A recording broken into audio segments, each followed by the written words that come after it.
भारत गांव में बसता है। गांव में जब तक शहरों जैसी सुविधाएं विकसित नहीं की जाएगी तब तक समग्र भारत का विकास नहीं होगा।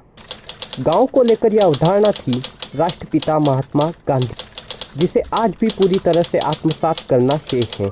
ऐसे में राजस्थान के राजसमंद जिले का गांव पिपलांत्री अपने आप में ग्रामीण विकास का एक स्वर्णिम उदाहरण है। सरकारी योजनाओं का सदुपयोग कर तथा पर्यावरण सुरक्षा को समाज एवं परंपरा के साथ जोड़कर किस प्रकार पेड़ों के इर्द गिर्द एक सामाजिक आर्थिक विकास का मॉडल खड़ा किया जा सकता है, पिपलांत्री इसका प्रत्यक्ष उदाहरण है।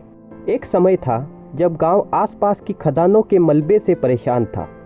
मलबे के कारण पर्यावरण को भारी क्षति पहुंची थी, खेती बुरी तरह चौपट हो गई थी तथा गांव में पीने के पानी तक के लाले थे। तब गांव के ही एक व्यक्ति श्याम सुंदर पालीवाल ने संपूर्ण गांव को साथ में लेकर इसे बदलने की ठानी। उन्होंने 2005 में गांव की जल समस्या के निराकरण की कोशिशों के साथ इस बदलाव की शुरुआत की। इसके तहत आसपास की पहाड़ियों से फिजूल बह जाने वाले पानी को रोकने के लिए छोटे छोटे चेक डैम बनाए गए, जिनकी संख्या आज तकरीबन 1800 है। चेक डैम से गांव का पानी गांव में ही रुका तथा धीरे धीरे भूजल स्तर बढ़ने लगा।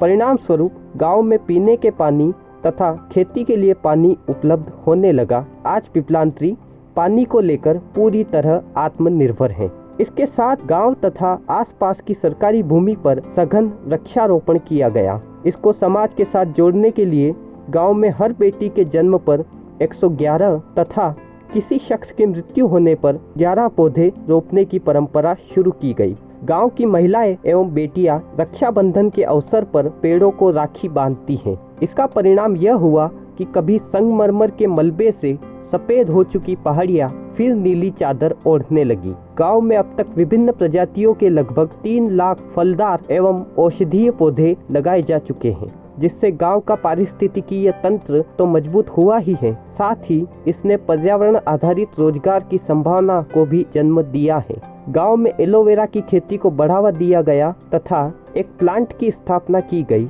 जहां से एलोवेरा जूस, शैम्पू आदि का उत्पादन एवं व्यापार होता है। पिपलांत्री ने शिक्षा व्यवस्था में सुधार की ओर भी काम किया है। गांव के सरकारी स्कूलों पर विशेष ध्यान दिया गया तथा यहां प्राइवेट स्कूलों की तरह सारी सुविधाएं सुनिश्चित की गई। गांव की हर बेटी स्कूल जाती है तथा किसी का भी बाल विवाह नहीं होता। पिपलांत्री में हर वो बात है जो एक आदर्श गांव में होनी चाहिए, चाहे वह सड़क, पानी, बिजली जैसी मूलभूत सुविधाओं की बात हो या फिर स्वच्छता, हरियाली, खेती, पशुपालन जैसे अन्य मापदंड हो। पिपलांत्री ने अपने आप को साबित किया है। उम्मीद है कि पिपलांत्री मॉडल अन्य गाँव में भी प्रभावी रूप से लागू होगा।